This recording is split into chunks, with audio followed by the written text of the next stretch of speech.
Not too long ago, I fell head over heels for Golden Axe Warrior for the Sega Master System. After finishing that game, I came away with warm and fuzzy feelings, and felt that that game both improved and built upon the foundations that were laid down by The Legend of Zelda's first quest. Playing through Golden Axe Warrior was the first time in a very long while where I had been plopped down into a reasonably sized open world and was left to the task of saving it. Little did I know that I had a similarly awesome adventure waiting for me in the form of The Legend of Zelda's second quest. This was a task that I could not build up enough courage to try out until very recently. If you're like me and you've been putting off playing it for whatever reason, hopefully my experience here might just convince you to give it a try, because I wish I had a lot sooner. Now, The Legend of Zelda is one of the very first games I ever remember playing, probably around the time I was about 5 or 6 years old. At that age, I knew nothing about adventure games, and for the longest time I actually thought that Link was carrying a Bible around instead of a shield, because I had no idea what a shield even was. Back then, I had the "don't take damage from anything" Game Genie code memorized, and used my map so much that it's been torn and taped countless times over the years. I made notes all over it and colored in the dungeons on the back of the map too, and I still pull that out every time I play the game through. Probably the most frustrating thing about playing Zelda as a kid was that I could not reliably finish it with the Game Genie.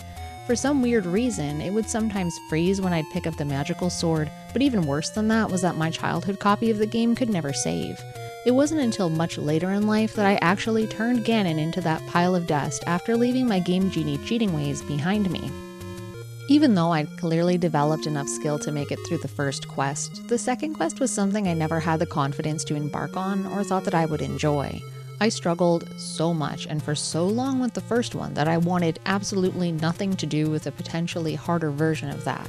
It also didn't help that I had no idea what to expect out of it.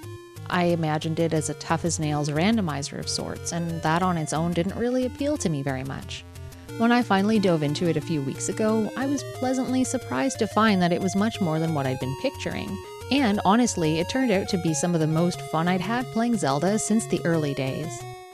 One of the biggest hurdles to climb over for me was coming to terms with the overwhelming amount of exploration that I would need to do in order to find everything in this new adventure.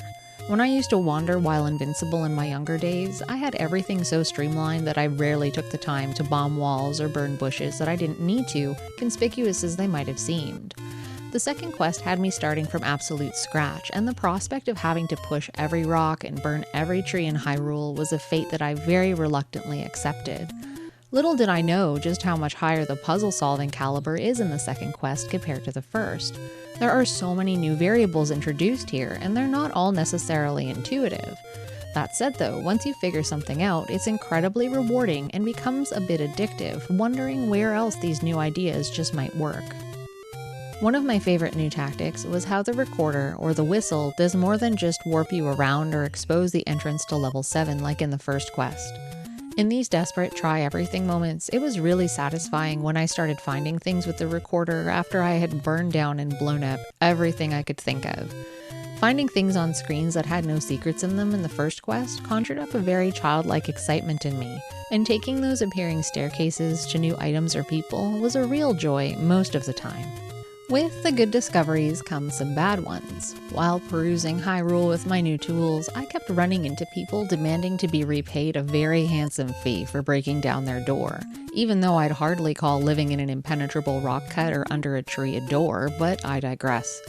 This caught me completely by surprise, since I never ever ran into these people in the first quest, even though I think it is possible there too.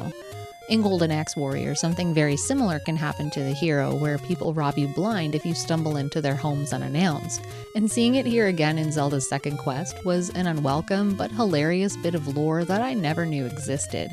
You'd think people would be a little kinder to someone trying to save the world rather than shaking them down for their very last rupee. Even though I was becoming an absolute pro at thinking outside the box while exploring, I found myself struggling to leave my old first quest habits behind me. I was still attracted to the very same trees and walls that held secrets in the first quest, and I had a hard time taking no for an answer when they yielded nothing. I'd push rocks and blocks extra long just to make sure they wouldn't move, and I'm pretty sure I burned the former level 8 tree every single time I entered that screen, even though it never worked. That's not to say that everything from the first quest is changed entirely, and so much of the second quest hinges on using information that you have from the first. One thing I wish I'd thought to check much earlier was where the first quest's level 2 is. I searched every inch of the map for level 3 and kept coming up empty, but sure enough, it was right in front of me all along. It was really exciting to take everything I knew from the first quest, try it, and then throw it all out the window and try something else when it didn't work. Looking at screens that I'd been on 100 times with fresh eyes was turning out to be fun rather than tedious like I was expecting it to be. I mapped out this quest as I went along too, and pretty much every single screen has a secret if you just know how to look for it. If that's not an incentive to be thorough, I don't know what is. The second quest's dungeons are a new level of hell. Not only are all but one of them in completely different areas on the overworld, but every single one of them is also completely rearranged on the inside. Things work differently in the underworld as well, like different block patterns to push and being able to walk through solid walls. Walking through walls was not something I would have ever thought to try on my own, and it did take some getting used to while making my way down the list of things to try in a new room. To make things worse, some walls were only passable in one direction, with one such scenario leading to an old man that wanted to take away a heart container. When I first stumbled upon him, I had a feeling of dread in the pit of my stomach, and that's something I've never felt playing this game.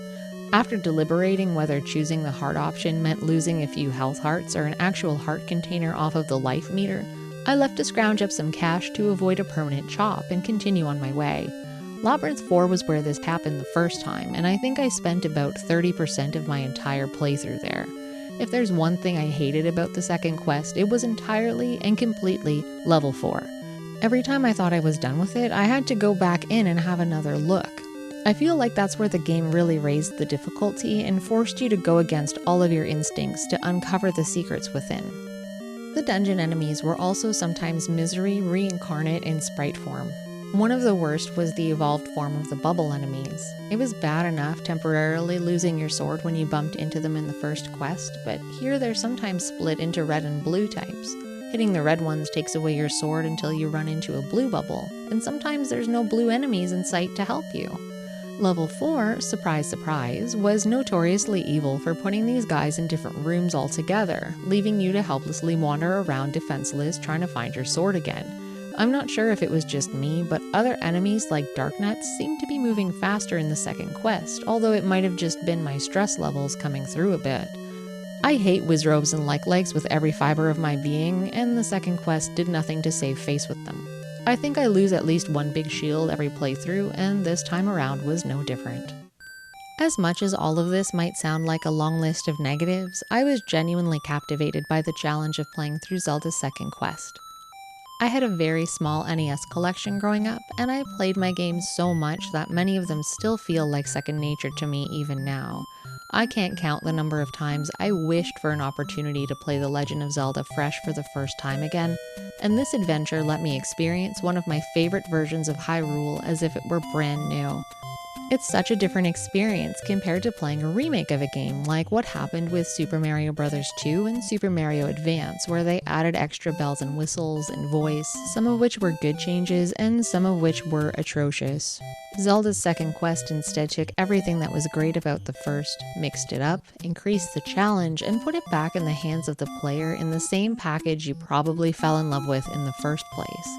It was a perfect way to make something old new again and solidify my love for the game and for the series that I've been collecting for my entire life. Even more exciting still is that there were apparently 2 satellite broadcast games that are affectionately known as the third and fourth quests of the original Zelda, and they're called Broadcast Satellite or BS The Legend of Zelda and BS The Legend of Zelda Map 2. I just found out about these, and hopefully I'll be able to find a way to play them soon. So yeah, if you've been putting off the second quest in The Legend of Zelda for any reason, I'd say it's as good a time as any to dive in. It's not often that you get a chance to revisit a world you know like the back of your hand again, just the way you remember it, especially if you don't mind a little extra challenge on the side.